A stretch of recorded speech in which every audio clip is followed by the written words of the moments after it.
Bem-vindo ao canal Lições e Histórias. Aqui, nenhuma história é só entretenimento. Toda história tem o que guardar. Hoje, vamos até Edimburgo, Escócia, uma cidade onde as pedras das ruas têm séculos de memória e os castelos ainda olham para os vivos como se soubessem demais. Vamos acompanhar John, 38 anos, que sobreviveu a um acidente que não foi acidente. O que o responsável não sabia é que a verdade, quando enterrada dentro de uma família, sempre encontra uma boca para sair, e quando saiu, destruiu tudo. Fiquem até o final, porque essa história está cheia de lições. Mas antes de começar, confirme se o sino de notificações está ativado, porque a gente não quer que você perca nada. E nos conta nos comentários de qual cantinho do Brasil ou do mundo você está ouvindo isso agora. Agora sim, vamos à história. John tinha 38 anos e uma vida que, vista de fora, parecia completa. Morava em Edimburgo, na Escócia, numa casa de pedra cinza, com janelas de madeira branca que ele e Alice tinham reformado durante 3 anos.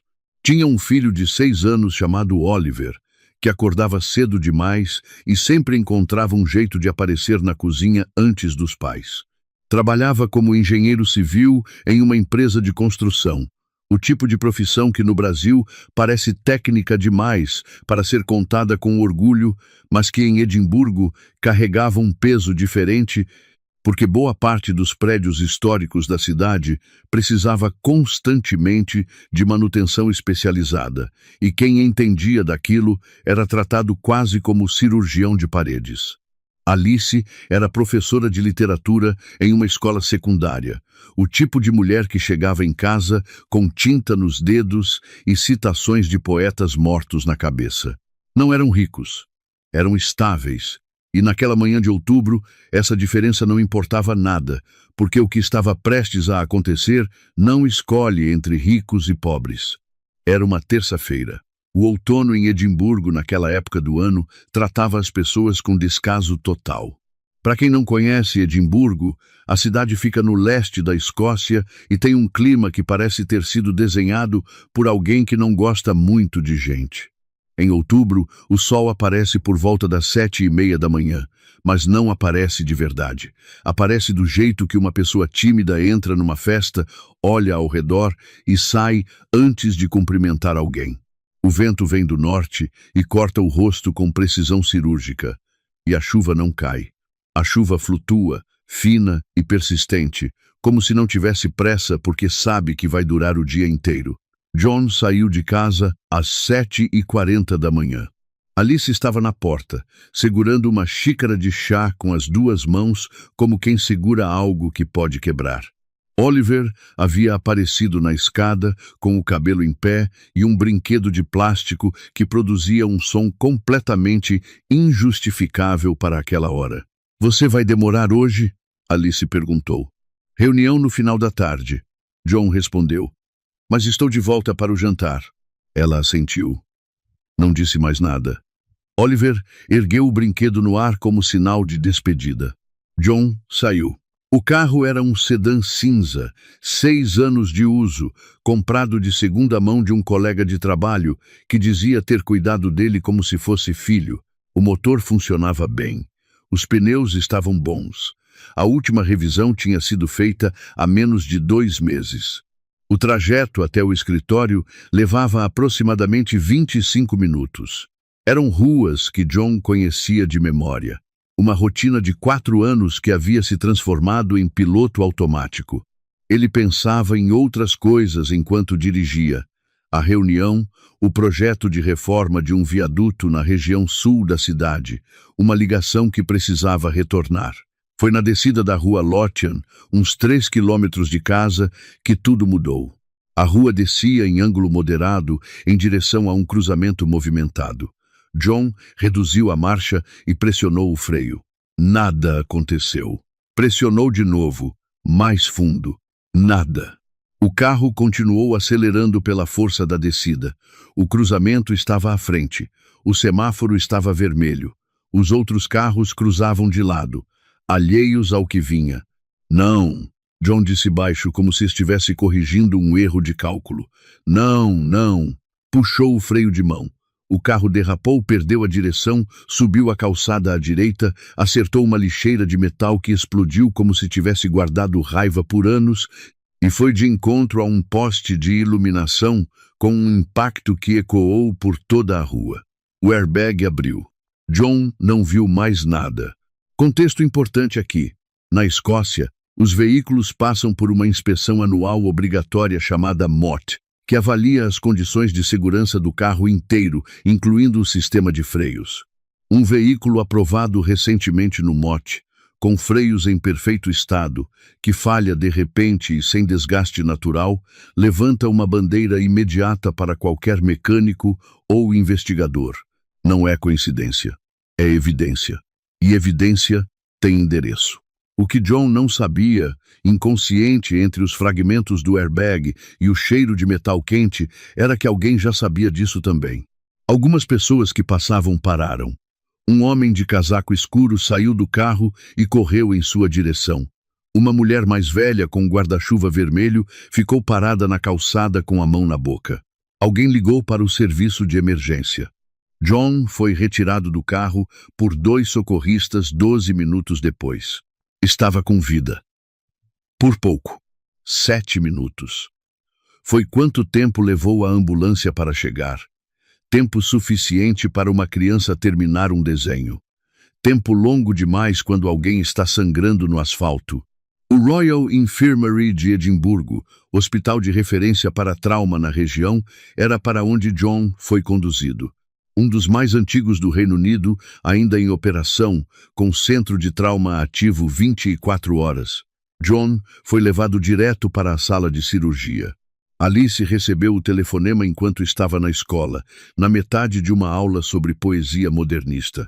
Ela disse depois que no momento em que ouviu as primeiras palavras, todo o resto da frase se tornou irrelevante. O corpo sabia antes da mente processar.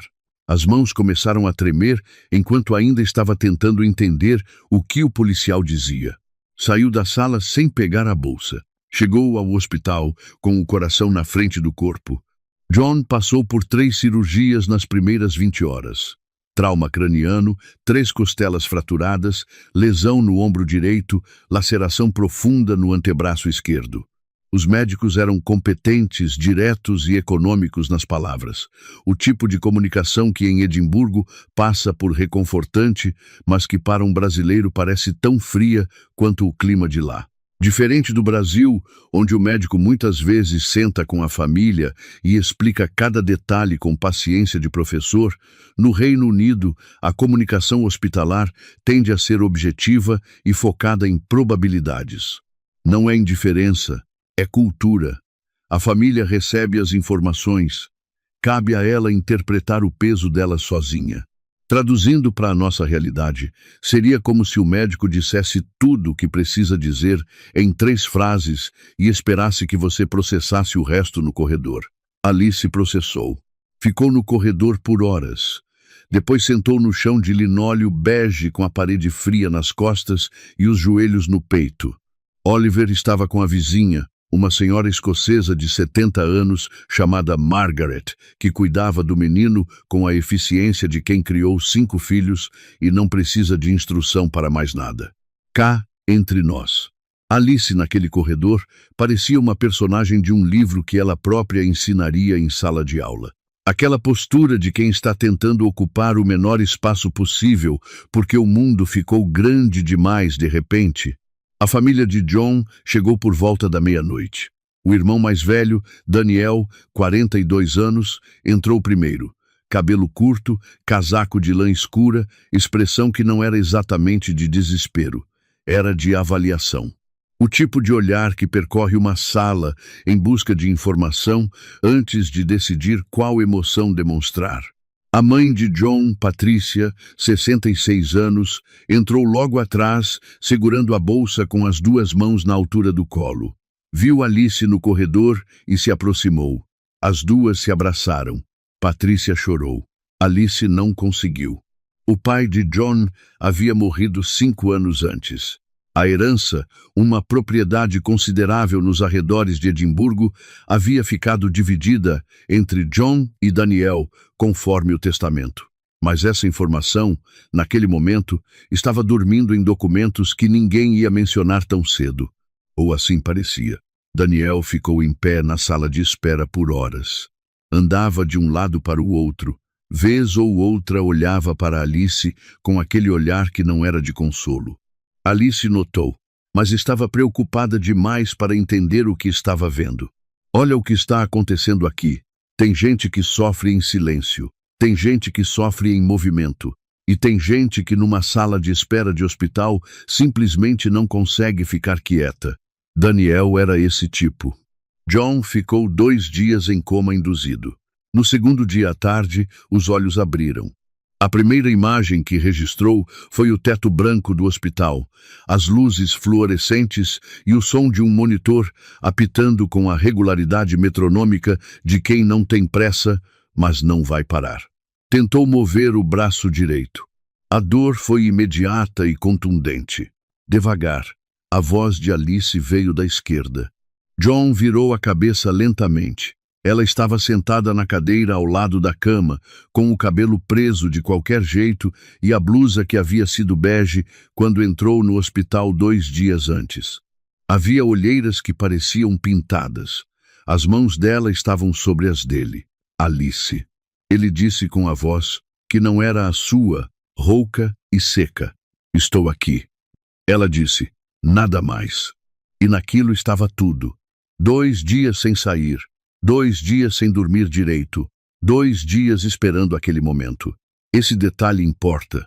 Quando John estava inconsciente no leito, havia uma lista de pessoas que poderiam ter assumido o controle da situação, que poderiam ter ido para casa dormir, cuidar do filho, organizar a vida. Alice não foi a lugar nenhum. Ficou. E essa escolha, que parecia óbvia para ela, foi a mesma que a família de John se recusaria a reconhecer dias depois. A recuperação foi lenta. John passou mais 5 dias no hospital antes de ser liberado com restrição total de atividades físicas. O ombro precisaria de fisioterapia por semanas. As costelas cicatrizariam no próprio tempo. Os exames neurológicos não apontavam sequelas. O médico disse que ele havia tido sorte. John não se sentiu sortudo. Na noite antes de deixar o hospital, um policial de meia-idade chamado investigador Morrison entrou no quarto. Era um homem de poucos movimentos e muitas pausas entre as frases, o tipo de pessoa que parece estar sempre pensando mais do que está dizendo. Senhor John, ele disse. Puxou uma cadeira e sentou com a formalidade discreta de quem foi treinado para não intimidar. Como está se sentindo? E esse sabe somado, nócito centório? Razoavelmente, John disse. Morrison abriu uma pasta fina. Precisamos conversar sobre o acidente. Já sei o que vocês vão dizer. John disse. Freio falhou. Não foi bem assim. Morrison olhou para ele. O sistema de freios do seu carro foi danificado de forma deliberada. Alguém manipulou o circuito hidráulico do veículo. Havia um corte preciso na tubulação, feito com ferramenta, não por desgaste. Fez uma pausa. Isso não foi um acidente, Sr. John. Isso foi uma tentativa de homicídio. O quarto ficou em silêncio por 5 segundos inteiros. John olhou para o teto. Não disse nada. Observem bem. Quando uma pessoa recebe uma notícia que muda completamente a narrativa da própria vida, o corpo reage antes da mente. John não ficou agitado, ficou quieto. Aquela quietude não era indiferença. Era o sistema nervoso tentando reorganizar o mundo inteiro a partir de uma única frase. Morrison continuou. O corte foi feito de uma forma que o freio funcionaria normalmente em velocidade baixa, mas falharia sob pressão em velocidade maior. Quem fez isso sabia o que estava fazendo. Não foi amador. Quando? John perguntou. Provavelmente na noite anterior ao acidente ou nas primeiras horas da manhã. Morrison respondeu. O carro estava na sua garagem? Estava. John disse. Morrison anotou. Quem tem acesso à sua garagem? John ficou em silêncio por um momento. Eu, Alice. Meu irmão Daniel tem uma cópia da chave desde que instalamos o novo portão. Fez uma pausa. A vizinha Margaret também para emergências. Morrison anotou tudo sem nenhuma expressão. Vamos precisar de depoimentos, disse, incluindo da sua esposa. John assentiu. Claro. A conversa terminou. Morrison fechou a pasta, agradeceu com aquela formalidade britânica que soa como se já estivesse saindo antes de se levantar, e foi embora. John ficou olhando para a porta fechada por um longo tempo. Alice estava no corredor esperando o policial sair. Entrou no quarto depois, leu a expressão do marido e perguntou: "O que aconteceu?" E John contou. Alice ouviu sem interromper. Quando ele terminou, ficou sentada, imóvel, com as mãos no colo. Então disse, com uma voz que não tremia: "Precisamos descobrir quem fez isso. O policial vai investigar." John disse: "Eu sei." Alice disse: "Mas nós também precisamos." Na manhã seguinte, John recebeu alta. A família estava lá para buscá-lo. Patrícia, Daniel e a esposa de Daniel, Helena, uma mulher de cabelos curtos e sorriso que nunca chegava aos olhos. Oliver veio junto, segurado pela mão da avó, e correu para o pai com um abraço cuidadoso que a criança calculou instintivamente para não machucar. "Com cuidado, Oliver," Alice disse baixinho.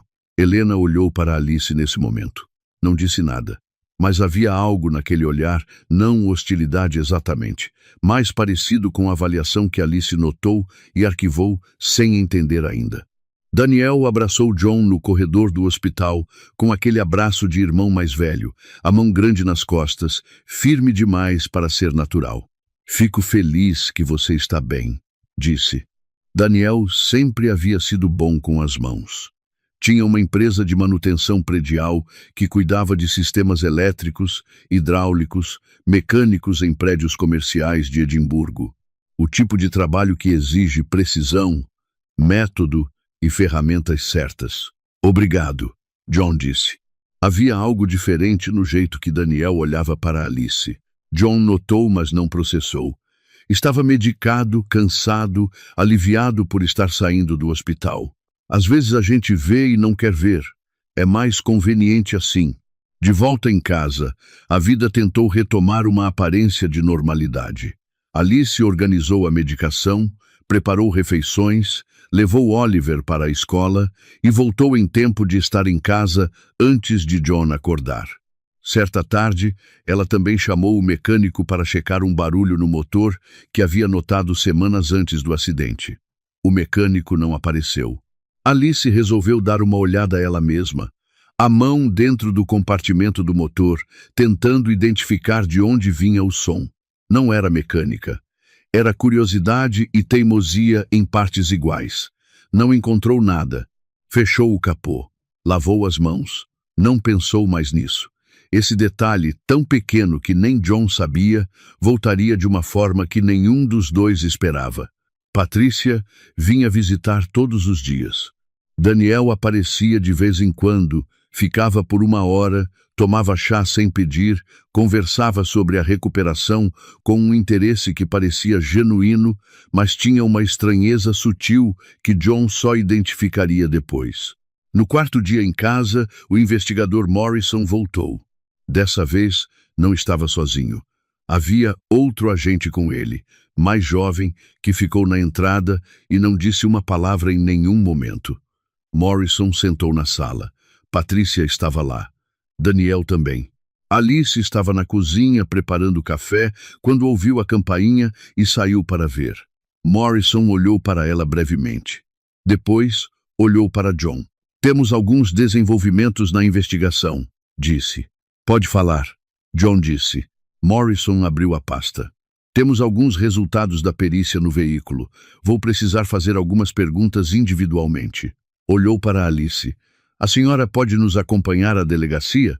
O silêncio na sala foi o tipo que acontece quando todo mundo já sabe o que vem, mas ninguém quer ser o primeiro a dizer. Daniel se adiantou. "É ela." disse com uma firmeza que não era surpresa, era convicção prévia. Eu sempre soube que ela ia fazer alguma coisa. Alice parou no meio da sala. A xícara de café que estava carregando ficou suspensa no ar por um momento. Como assim? Ela disse. Daniel se virou para Morrison. Encontraram alguma coisa ligada a ela, não encontraram? Morrison não confirmou nem negou. Precisamos que a senhora venha à delegacia para prestar esclarecimentos. Isso é um absurdo. Alice disse. Havia uma dureza controlada na voz dela, o tipo de reação de quem foi treinada pela vida a não explodir quando precisava explodir. Eu passei 2 dias naquele hospital. Meu marido quase morreu. Alice, Patrícia disse, com uma voz que era menos consolo e mais alerta. Daniel se levantou. Você tinha acesso ao carro. Você tinha motivo. Motivo? Alice virou para ele. Que motivo? Noma, a herança. Daniel disse simplesmente. Alice ficou olhando para Daniel por 3 segundos. Esse gesto diz mais do que qualquer palavra. Daniel disse a herança com a naturalidade de quem guardou essa frase pronta há muito tempo. Não foi uma conclusão que chegou naquele momento. Foi uma munição esperando o momento certo para ser usada. Isso é ridículo. Alice disse, agora com a voz mais alta. Eu nunca, em nenhum momento na minha vida, pensei em herança nenhuma. As pessoas pensam no que precisam pensar. Daniel disse. Daniel. John disse. Daniel olhou para o irmão. John, eu sei que você não quer acreditar nisso, mas alguém manipulou aquele carro. Alguém que tinha acesso. Alguém que se beneficiaria se você morresse. Fez uma pausa. Pensa com a cabeça, não com o coração. E foi aí que aconteceu a coisa que John não se perdoaria por muito tempo. Ele ficou em silêncio. Não disse, não é ela. Não disse, você está errado. Não levantou e colocou o irmão para fora de casa. Ficou sentado no sofá, com as costelas que ainda doíam e a cabeça que girava levemente por causa da medicação, e ficou em silêncio. Notem o que não foi dito. Alice olhou para o marido. John não devolveu o olhar. E foi esse silêncio pequeno, de poucos segundos, que Alice guardou. Não a acusação de Daniel, não a frieza de Morrison, o silêncio do marido. Morrison se levantou. Senhora Alice, precisamos que nos acompanhe agora. Preciso falar com um advogado. Alice disse. A voz estava firme, mas as mãos seguravam a xícara com uma força que deixou os nós dos dedos brancos. Absolutamente seu direito, Morrison disse. Aqui tem um detalhe que quem é do Brasil talvez não saiba. No Reino Unido, o direito a um advogado antes de qualquer interrogatório policial é garantido de forma muito mais imediata e explícita do que no Brasil. Ao ser convidada para prestar esclarecimentos, Alice tinha o direito de solicitar representação legal antes de dizer uma única palavra, e esse direito é lido em voz alta pelo policial no momento da abordagem. Quem é daqui vai reconhecer isso como equivalente ao nosso direito ao silêncio, mas lá a lógica é ainda mais direta. Antes de abrir a boca, fale com alguém que entende das leis. Alice abaixou a xícara na mesa de centro com uma calma que custou caro. Pegou o casaco no cabide da entrada. Antes de sair, parou na frente de John. Ele olhou para ela agora. Eu não fiz isso, ela disse. Não estava pedindo que ele acreditasse. Estava registrando. Eu sei, John disse. Mas a voz saiu baixa demais, fraca demais. Alice olhou para ele por um longo momento. Então saiu com os policiais. A porta fechou. E John ficou sentado no sofá da sala com sua mãe e seu irmão ao redor, no silêncio daquela casa de pedra cinza em Edimburgo, ouvindo Oliver brincar no andar de cima sem entender absolutamente nada do que havia acontecido. Medo explica, não desculpa. E naquele sofá, John estava com medo. Medo de ter sido traído pela pessoa que mais amava. Medo de que a dor no peito não fosse só as costelas. Mas medo não é inocência. Medo é uma escolha de não agir. E as escolhas têm consequências que não consultam a gente antes de chegar. Naquela noite, a casa estava estranhamente quieta. Oliver dormiu cedo. Patrícia ficou por mais 2 horas. Tomou chá, disse coisas sobre dar tempo ao tempo e sobre a gente nunca conhecer as pessoas de verdade. Daniel saiu sem dizer muito. John ficou sozinho na cozinha à meia-noite olhando para o nome de Alice na tela do celular. Ligou. Ela atendeu no segundo toque. Você está bem? Ele perguntou. Não, ela disse. Uma pausa. Fui liberada por hora. O advogado está tratando do caso. Pediram para eu não sair de Edimburgo. Alice. Não, ela interrompeu. Suave, mas definitivo. Não agora, John. Não hoje à noite. A ligação encerrou. John ficou com o telefone na mão por um tempo longo. Gravem esse instante, porque essa ligação disse muito mais do que as palavras trocadas. Alice não gritou, não chorou, não pediu que ele fizesse alguma coisa, disse não agora. E quando uma mulher que passou 2 dias no chão de um hospital, esperando o marido acordar, começa a colocar barreiras de tempo em conversas, algo foi quebrado que vai exigir muito mais do que uma ligação para consertar. John não dormiu bem naquela noite. Ficou deitado de costas no escuro, olhando para o teto, pensando em perguntas que não tinha coragem de responder ainda. Alguém planejou aquilo, alguém com conhecimento técnico, alguém que teve acesso à garagem, alguém que conhecia sua rotina. Daniel tinha uma cópia da chave. Margaret também. Alice também. 3 nomes. E a família havia eliminado 2 deles antes de qualquer investigação real. Isso não é conclusão. É escolha de quem acreditar. Nos dias seguintes, John começou a notar coisas que antes não havia prestado atenção. Pequenas inconsistências no comportamento de Daniel. A forma como ele conhecia o conteúdo exato do testamento do pai, sem que John lembrasse de ter discutido isso recentemente. A forma como Helena, a esposa de Daniel, havia parado completamente de aparecer nas visitas depois que Alice foi levada para interrogatório, como se já não houvesse mais motivo para manter a aparência de solidariedade familiar. Sabe o que é engraçado nisso tudo? Daniel continuava aparecendo toda manhã com a cara de irmão preocupado. Trazia revistas, perguntava sobre a fisioterapia, oferecia ajuda com a papelada do seguro. Era a performance perfeita de quem sabe que precisa estar presente para não parecer ausente. Uma peça de teatro para uma plateia de 1. Se John soubesse naquele momento o que saberia semanas depois, teria notado que Daniel nunca perguntou uma única vez como Alice estava, nem por cortesia, nem por protocolo. O nome dela simplesmente não existia nas visitas dele. E às vezes, o que alguém não pergunta diz mais do que tudo o que pergunta. John observava. E quanto mais observava, mais uma pergunta tomava forma no fundo da cabeça. Por que Daniel foi tão rápido? Não havia resultado definitivo de perícia. Não havia confirmação oficial da impressão digital. Morrison não havia dito o nome de Alice. Havia dito apenas que havia uma correspondência que precisava de esclarecimentos. E Daniel havia dito, é ela, antes de qualquer confirmação. Como alguém tem certeza de algo antes de saber? John ficou com essa pergunta por 3 dias sem fazer nada com ela. Às vezes a verdade chega antes de termos coragem de recebê-la. No 5º dia depois que Alice foi chamada para depor, John fez algo que havia evitado até então. Foi à garagem. A polícia já havia coletado o que precisava do veículo, que estava guinchado para um depósito forense. Mas a garagem em si havia sido liberada. John entrou devagar, ainda com o braço direito imobilizado pela tipóia, olhando para o chão de cimento, para as prateleiras de ferramentas, para o espaço vazio onde o carro costumava ficar. Ficou parado por um longo tempo. A garagem era pequena.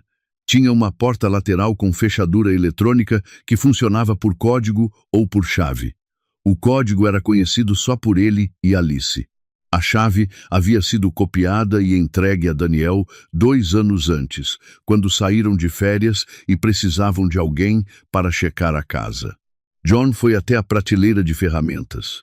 Estava tudo em ordem, o que por si só já era uma informação, porque ele não era o tipo de pessoa que deixava ferramentas organizadas.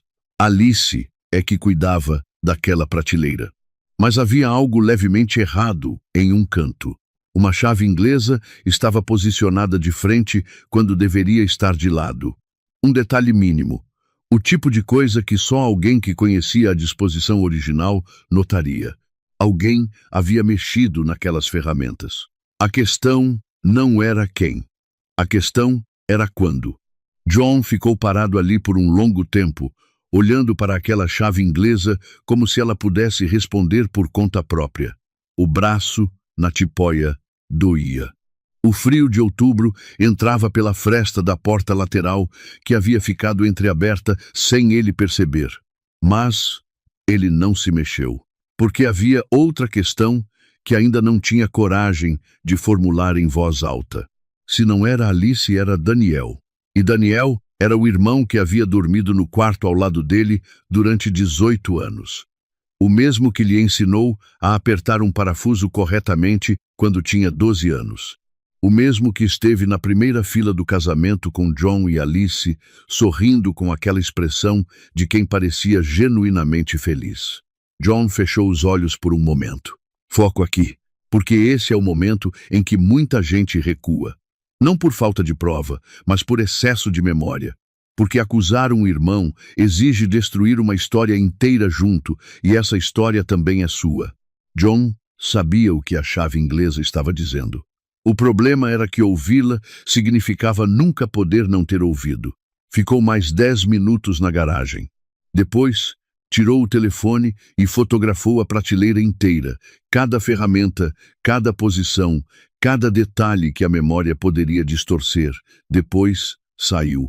Ficou parado no jardim de frente por um momento olhando para a rua vazia. Então ligou para Morrison, investigador. Disse quando o policial atendeu: "Preciso conversar com o senhor sobre algumas coisas." Morrison concordou em aparecer no dia seguinte. Naquela tarde, Alice apareceu em casa pela primeira vez desde o dia em que havia saído com os policiais. Ela tinha uma chave. Entrou enquanto John estava na sala. Os dois ficaram se olhando por um momento. "Oliver está na escola?" Ela perguntou. "Está", John disse. Ela assentiu. Veio pegar algumas roupas no quarto. John ouviu a gaveta abrindo e fechando. Quando ela voltou para a sala com uma bolsa pequena, ele disse: "Alice." Ela parou. "Eu precisava te dizer uma coisa", John disse. "Naquele dia, quando Morrison veio aqui, eu deveria ter falado mais alto. Deveria ter dito que não era você. Eu não disse." Alice ficou parada. "Eu sei que você não fez isso", ele continuou. "E sinto muito por não ter dito na hora certa." Alice ficou olhando para ele por um longo tempo.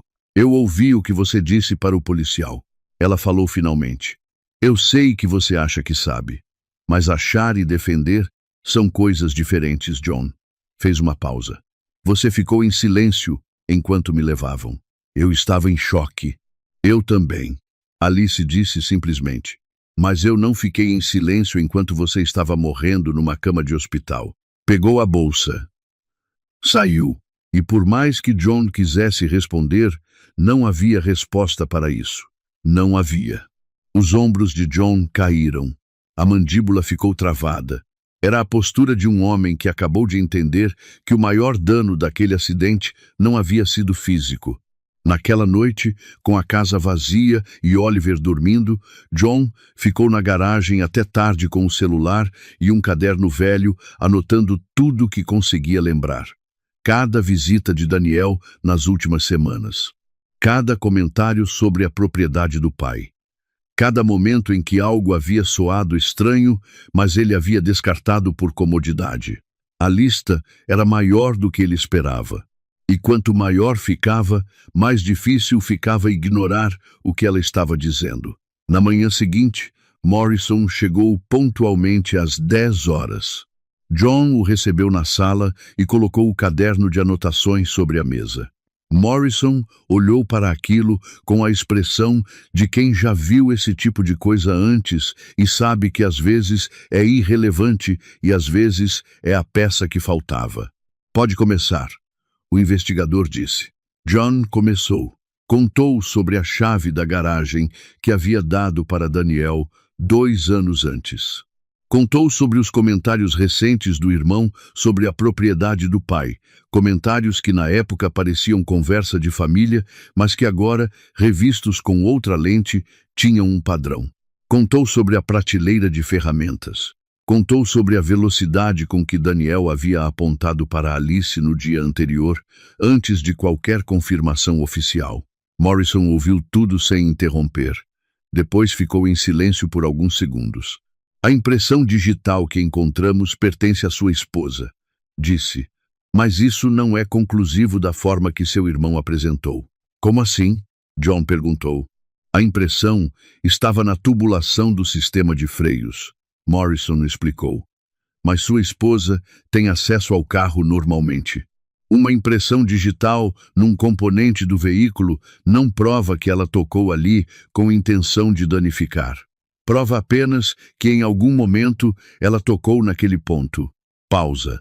O que nós precisamos é do padrão do corte, a ferramenta usada e de saber quem tinha conhecimento técnico suficiente para fazer aquilo.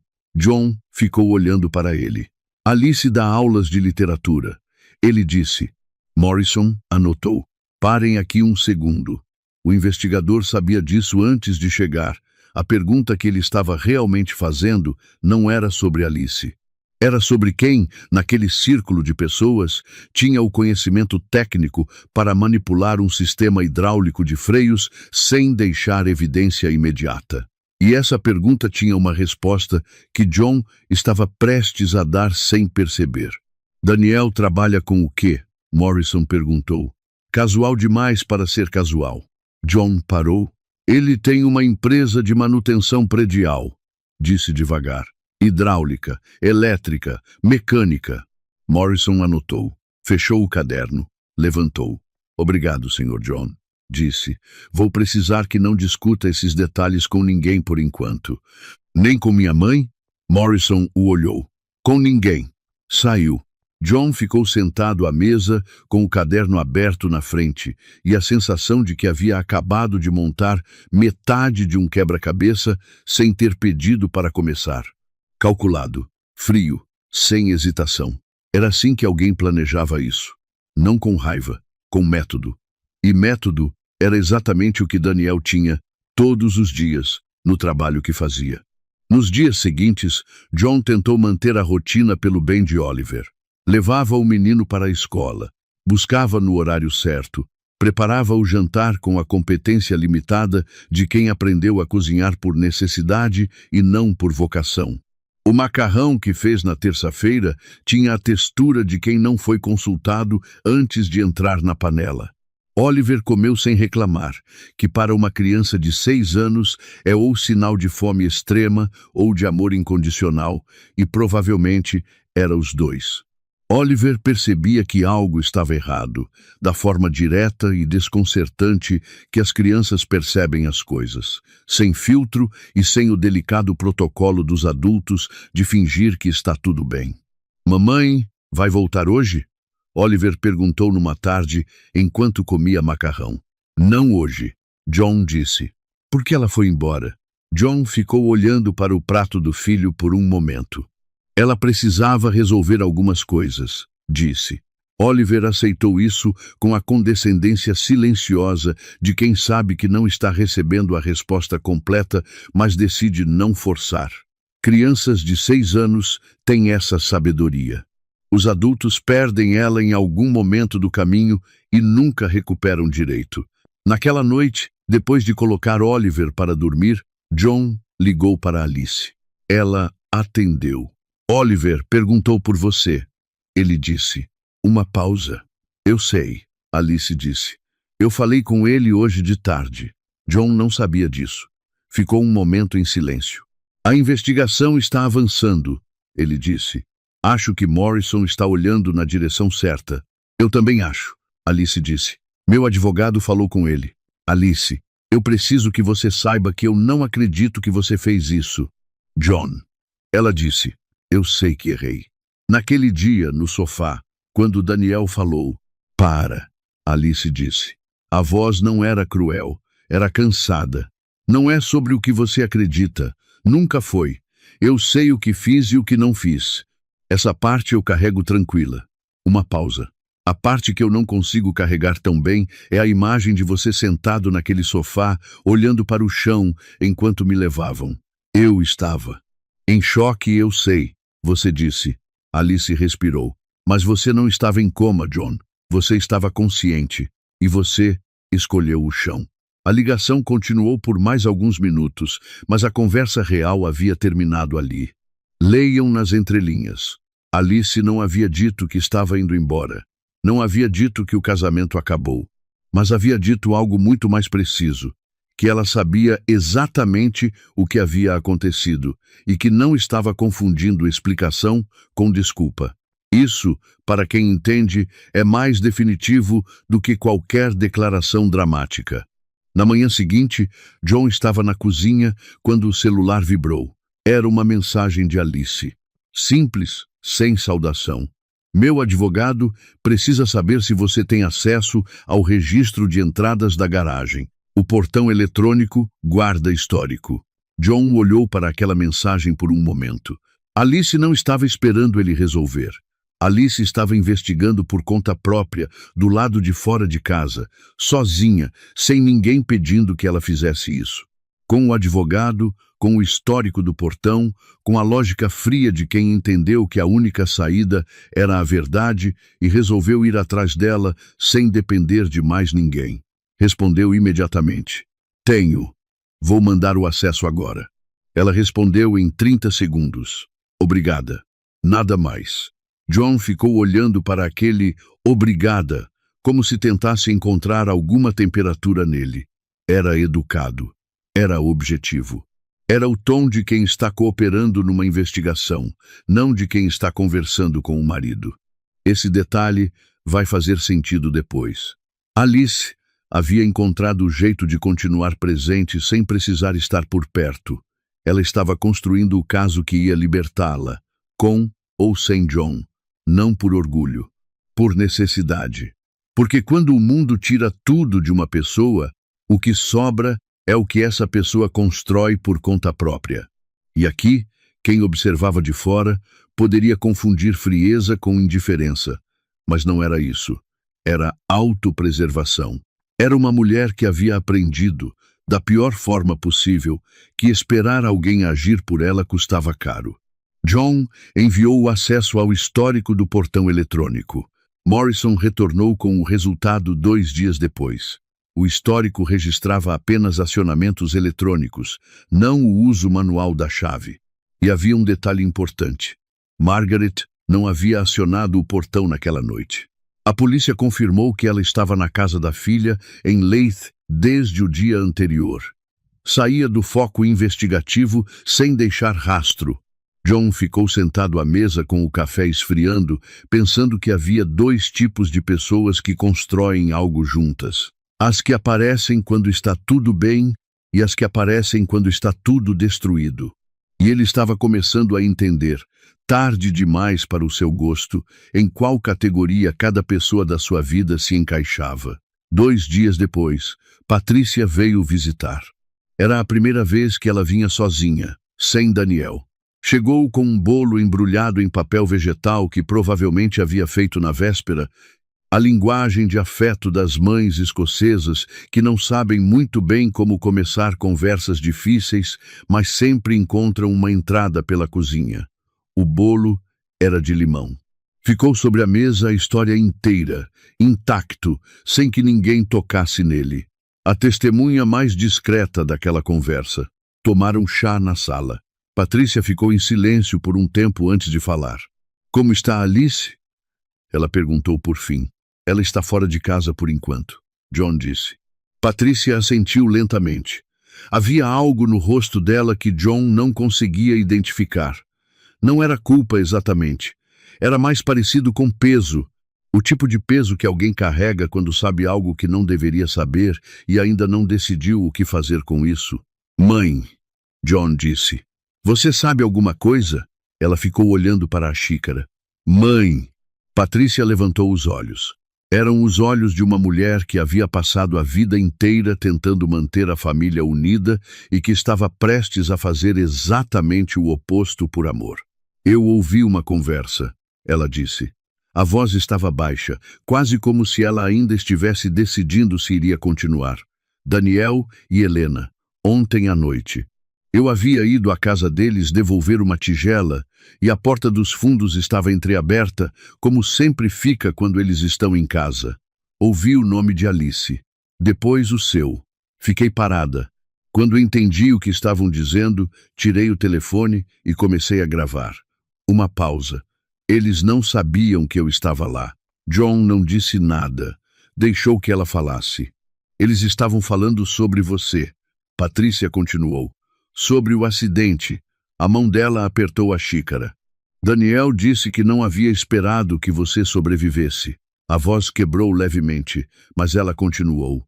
E Helena disse que precisavam saber o que a polícia tinha encontrado. E Daniel disse que desde que a culpa continuasse apontando para Alice, havia tempo para resolver tudo. O quarto ficou completamente silencioso. Resolver tudo. John repetiu devagar. A herança. Patrícia disse. Seu pai deixou aquela propriedade dividida igualmente entre vocês dois. Mas se você morresse sem testamento registrado em favor de Alice, a parte de vocês passaria para Oliver como herdeiro direto e Daniel como tutor indicado no documento antigo que seu pai fez quando Oliver nasceu. Ela parou, respirou. Daniel seria o administrador legal dos bens de Oliver até ele completar 18 anos. John ficou olhando para a mãe. Ele planejou isso para ter controle da herança por 12 anos, John disse. Não era uma pergunta. Patrícia assentiu. Os olhos estavam cheios de lágrimas. E colocar a culpa em Alice, John disse. Ela seria condenada. Perderia os direitos parentais. Daniel assumiria a tutela de Oliver. Patrícia fechou os olhos por um momento. Ele calculou tudo. Esse é o momento-chave. Não o acidente.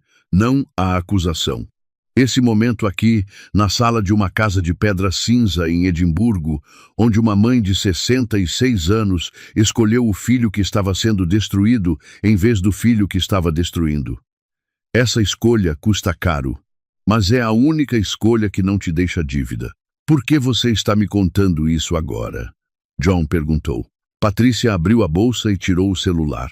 Porque eu gravei, disse simplesmente. John ficou olhando para aquele telefone. Para quem não sabe, na Escócia, assim como em boa parte do Reino Unido, a gravação de uma conversa por uma das partes presentes é geralmente admitida como evidência em processos criminais, especialmente quando acompanhada de depoimento testemunhal. No nosso direito, isso se chamaria gravação unilateral, e em muitos casos também é aceita pela jurisprudência brasileira quando feita por uma das pessoas na conversa. Patrícia não estava numa sala de monitoramento. Estava na porta dos fundos da casa do próprio filho, e o que ela havia gravado era suficiente para reabrir tudo. John ligou para Morrison imediatamente. O investigador chegou 40 minutos depois. Ouviu Patrícia, ouviu a gravação, ficou em silêncio por um momento depois que ela terminou. Precisamos que a senhora venha à delegacia para registrar depoimento formal, disse. E vou precisar do celular para a extração do áudio.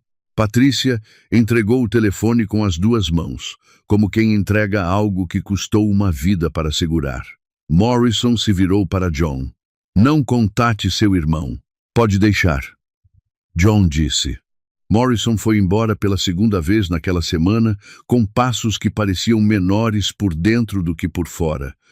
O tipo de pressa disfarçada de quem já sabe que tem o que precisava, e agora precisa colocar o processo em movimento antes que as peças se mexam sozinhas. Naquela tarde, Morrison ligou.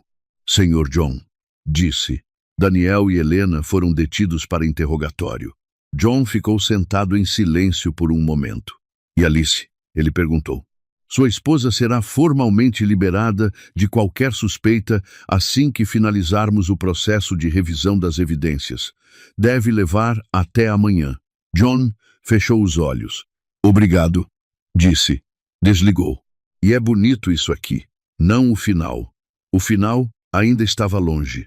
Mas esse momento, um homem sentado sozinho numa sala vazia, depois de semanas sendo destruído por dentro, ouvindo que a pessoa que mais amava não havia feito nada errado. Às vezes, a justiça chega. Não sempre, não rápido, não sem custo, mas às vezes chega. 2 dias depois, Daniel e Helena foram formalmente indiciados. John soube pelos detalhes depois, por Morrison, que os descreveu com a economia de palavras de sempre.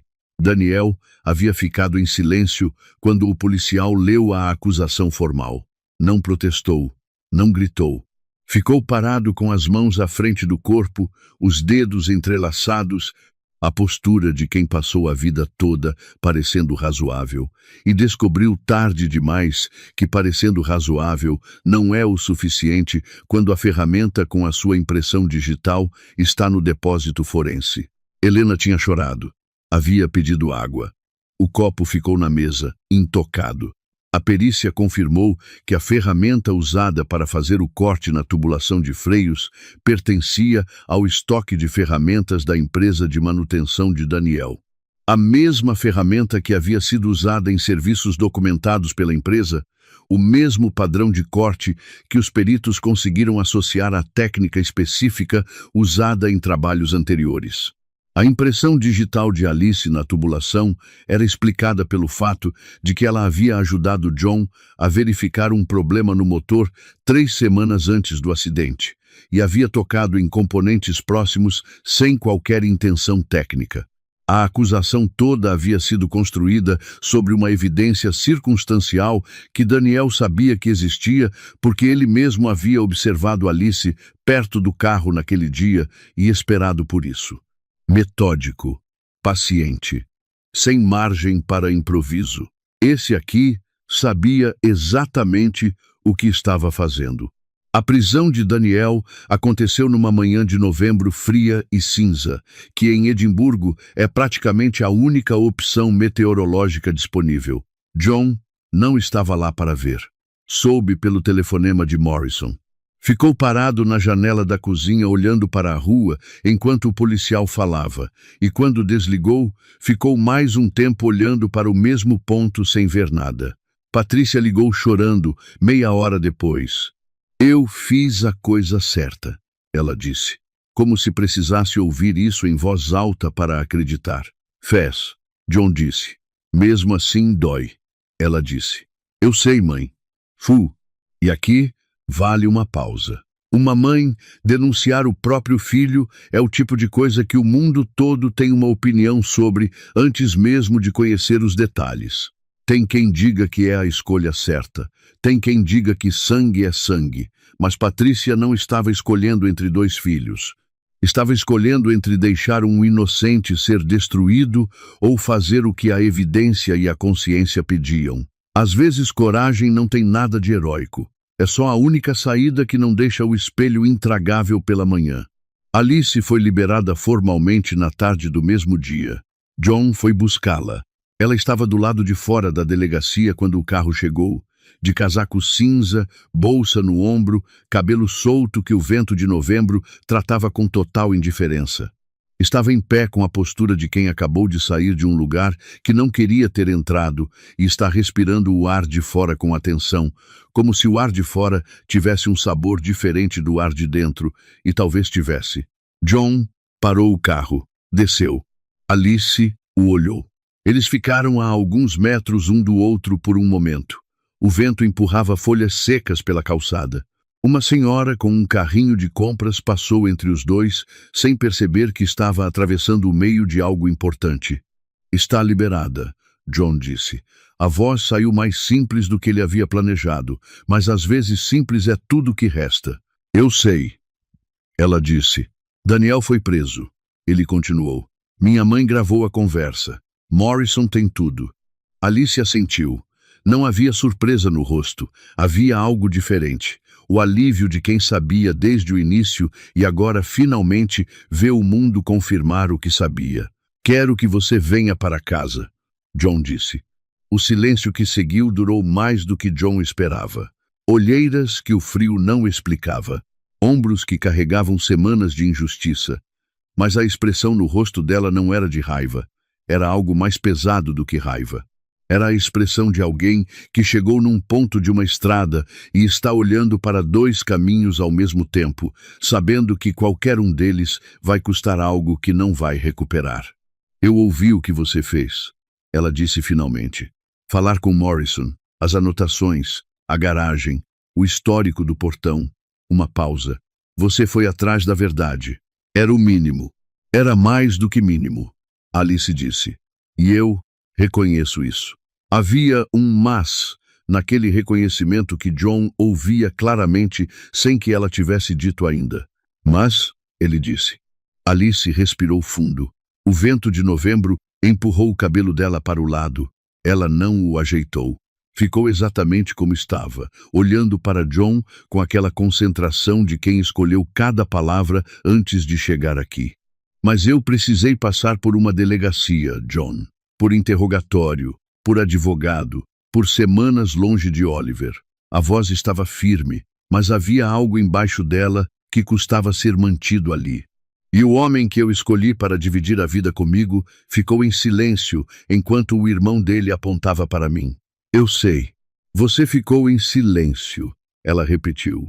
Não era acusação, era constatação. Não por segundos, John, por dias. Você só começou a investigar depois. Eu estava com medo. Eu também estava com medo, Alice disse. A voz subiu levemente, não de raiva, mas do esforço de segurar algo que queria sair maior. Eu estava com medo dentro daquela delegacia. Eu estava com medo quando o advogado me disse que a impressão digital era minha.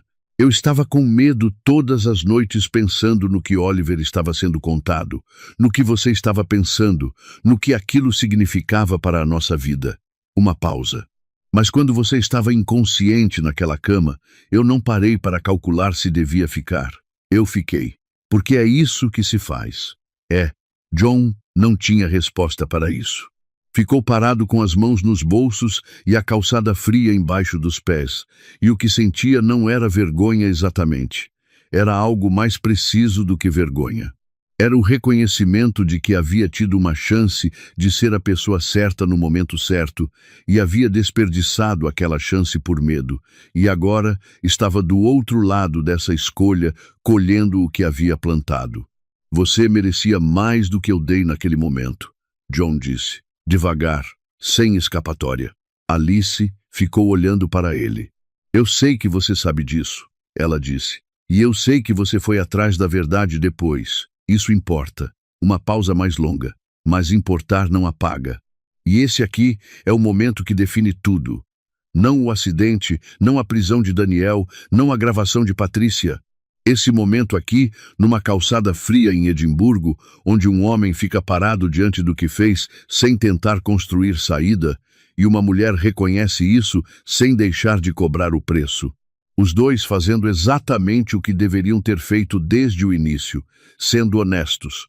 Eu preciso de tempo, Alice disse. Pegou a bolsa com as duas mãos. Vou pegar Oliver na escola e ficar alguns dias com minha irmã. Não estou fugindo, estou pensando. Alice, eu não estou dizendo que acabou. Ela o olhou diretamente. Estou dizendo que não sei ainda. E não vou fingir que sei, só porque é mais fácil para nós dois agora. John ficou olhando para ela. Posso te ligar? Ele perguntou. Uma pausa. Pode, ela disse. Mas dá alguns dias. Virou e caminhou em direção ao ponto de ônibus no fim da rua. Não olhou para trás. John ficou parado ao lado do carro, com as mãos nos bolsos e o frio de novembro que não perguntava se era boa hora para ser frio. Reparem no que não foi dito. Ela não disse que o amava, não disse que ia tentar, disse que não sabia. E não sei, dito por uma mulher como Alice, depois do que passou, não é fraqueza. É a honestidade de quem foi muito longe para fingir. A semana que seguiu foi a mais longa da vida de John. Oliver estava com a mãe na casa da tia. Patrícia estava em casa, sozinha pela primeira vez em décadas, enquanto enfrentava o peso do que havia feito com o filho mais velho. O advogado da família começou a tratar dos desdobramentos legais da prisão de Daniel, que envolviam também a revisão dos documentos de tutela que Daniel havia silenciosamente atualizado no cartório 6 meses antes, numa manobra que o próprio John desconhecia. Para situar quem nunca esteve por lá, na Escócia, documentos de tutela de menores podem ser alterados por acordo entre os pais sem necessidade de aprovação judicial prévia, desde que registrados corretamente. O que Daniel havia feito era tecnicamente válido até que fosse contestado. Ele havia antecipado o passo com meses de antecedência. A tentativa de homicídio não foi um plano de um dia. Foi o último ato de um plano que começou muito antes. Em termos brasileiros, isso seria equivalente a registrar um documento de guarda unilateral sem conhecimento do outro responsável, o que no Brasil também pode ser contestado, mas em ambos os casos o dano já foi feito enquanto ninguém estava olhando. O processo correu. O tribunal escocês, com a eficiência discreta que caracteriza o sistema britânico quando tem evidência suficiente, tratou o caso com rapidez relativa. Vale dizer que rapidez relativa no calendário judiciário escocês equivale ao que no Brasil chamaríamos de milagre administrativo, mas isso é conversa para outro dia. Daniel e Helena foram formalmente acusados de tentativa de homicídio, adulteração de veículo com intenção letal e conspiração.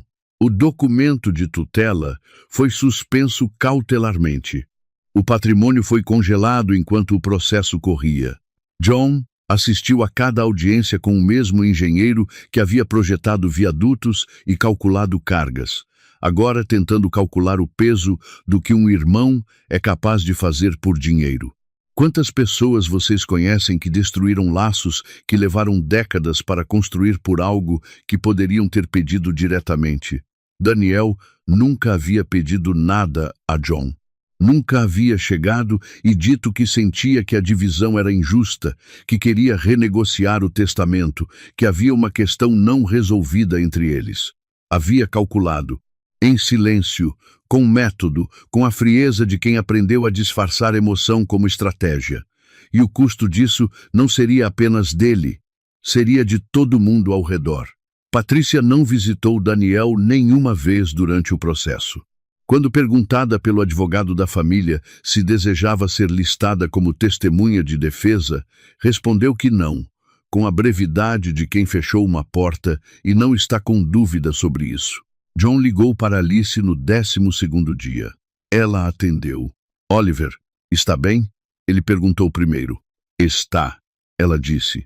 Pergunta por você toda hora. Eu sei. A gente falou hoje de manhã. Eu sei, ela disse. Uma pausa que durou alguns segundos. Eu quero te contar uma coisa, John disse. Não para mudar nada, só porque acho que você merece saber. Alice esperou. Naquele dia, quando Morrison foi embora e você saiu com os policiais, eu fiquei sentado no sofá por um bom tempo sozinho. John disse. E o que sentia não era dúvida sobre você. Era medo de que fosse verdade, que é diferente. Medo porque, se fosse verdade, toda a vida que eu havia construído era uma mentira. E acho que a parte de mim que ficou em silêncio foi essa parte, que preferia não defender, porque defender significava que depois precisaria lidar com a possibilidade de estar errado sobre tudo. Uma longa pausa do outro lado. Isso não te absolve, Alice disse. Eu sei, mas é a primeira coisa honesta que você disse sobre aquele momento. Ela disse. Sem tirar o corpo fora. Aprendi com você, John disse. Algo no tom dela mudou levemente. Não muito, mas o suficiente. Dá mais alguns dias, ela disse. Fica o tempo que precisar. A ligação encerrou. Não vou nem comentar. Vou comentar sim. Tem uma diferença enorme entre um pedido de desculpas que explica o que aconteceu e um pedido de desculpas que tenta justificar. John havia passado dias tentando justificar. Naquela ligação, pela primeira vez, ele apenas nomeou o que havia feito sem construir saída. E às vezes é isso. Às vezes, a pessoa do outro lado não precisa de argumento. Precisa de você parado diante do que foi, sem escapatória. No 20º dia depois do acidente, Alice voltou para casa. Não havia anúncio. Não havia cena. Chegou no final da tarde com Oliver do lado e uma mala pequena. Entrou pela porta que ela mesma tinha a chave. Colocou a mala no quarto. Oliver correu para cima de John com aquele abraço que uma criança de 6 anos entrega como se fosse o último. Alice foi até a cozinha. John foi atrás. Ela estava parada na frente da janela que dava para o jardim pequeno dos fundos, que naquela época do ano estava completamente vazio, mas que na primavera tinha um arbusto de framboesa que Oliver amava porque podia comer diretamente do galho. Eu preciso que você entenda uma coisa, Alice disse sem se virar. Eu estou aqui porque Oliver precisa dos dois, e porque eu ainda não terminei de descobrir o que sinto. Mas não estou aqui porque está tudo bem. Eu sei, John disse. Se tiver mais um momento como aquele. Ela se virou, olhou para ele diretamente. Um único momento em que você escolhe o silêncio em vez de mim, eu não volto. John assentiu. Eu ouço você, disse. Alice ficou olhando para ele por um momento. Depois se virou de novo para a janela. Tem algo que precisava ser dito, John disse. Você ficou 2 dias no hospital sem sair. Você ficou quando eu precisava. Eu deveria ter feito o mesmo quando você precisou. Uma pausa. Não fiz. E vou carregar isso. Alice não respondeu imediatamente. Depois disse baixo. Eu também vou carregar. Ficaram em silêncio por um momento. Às vezes é, às vezes não é. Mas o único jeito de descobrir é ficar. O processo de Daniel durou 7 meses. Ao final, ele foi condenado a 12 anos de prisão por tentativa de homicídio e conspiração. Helena recebeu 6 anos por cumplicidade. A propriedade permaneceu dividida conforme o testamento original. Oliver continuou com os pais. Patrícia esteve presente em todas as audiências, sentada numa das fileiras do fundo, com a bolsa no colo e a expressão de quem veio cumprir uma obrigação que dói, mas não pode ser delegada. Havia uma audiência específica, no 3º mês de processo, em que Daniel foi chamado para depor. Patrícia estava lá.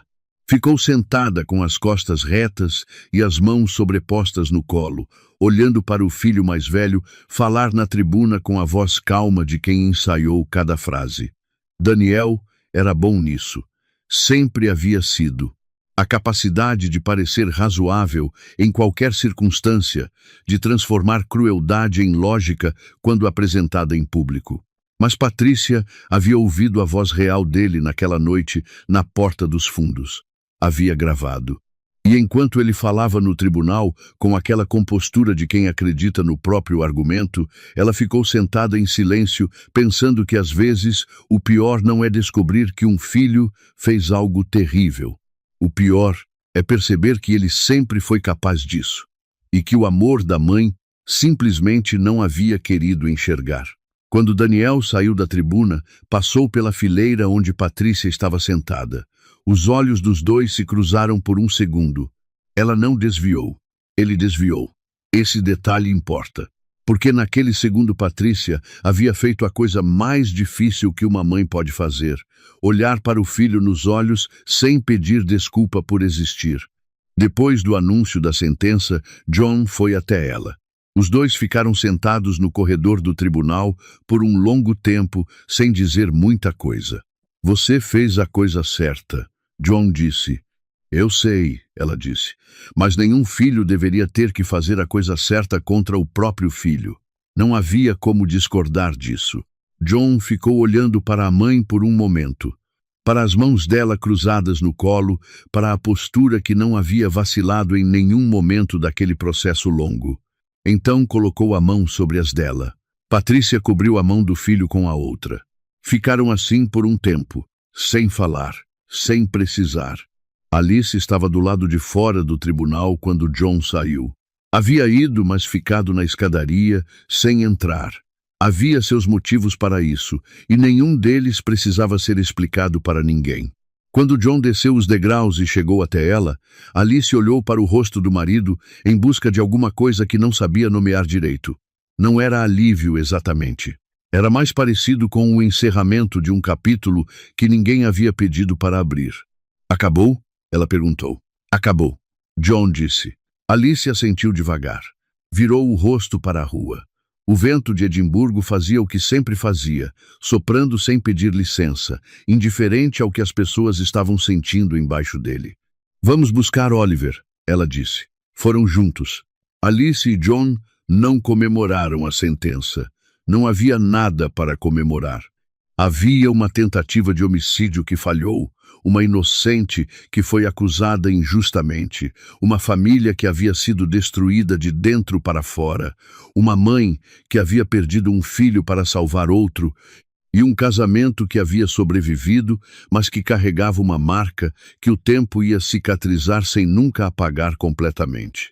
Na primavera seguinte, o arbusto de framboesa do jardim voltou.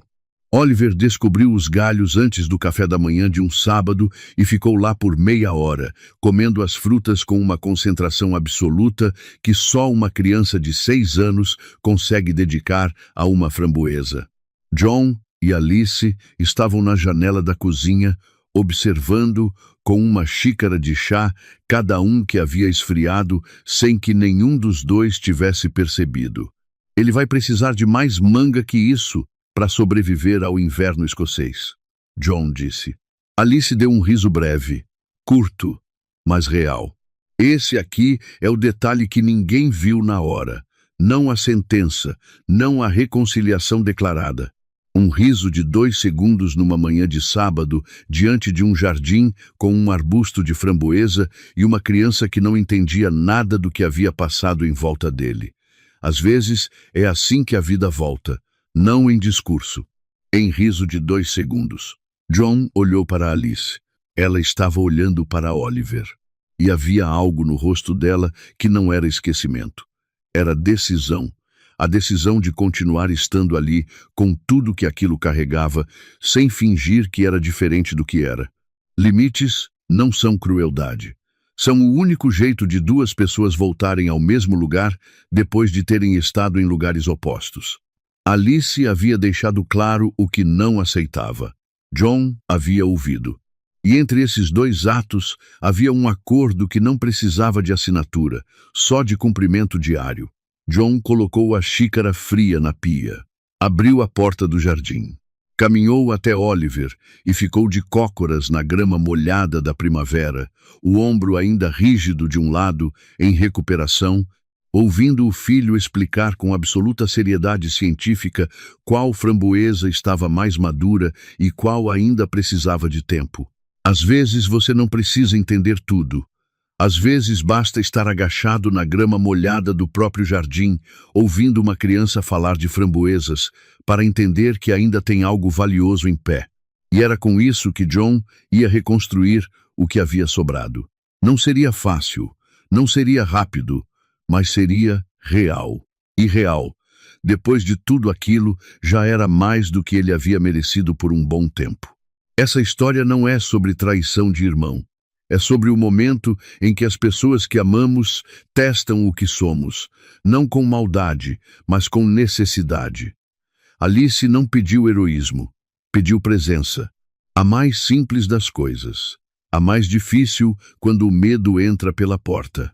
John aprendeu tarde demais que amar alguém não é só estar bem com ela, é estar do lado dela. Quando estar do lado dela, tem custo.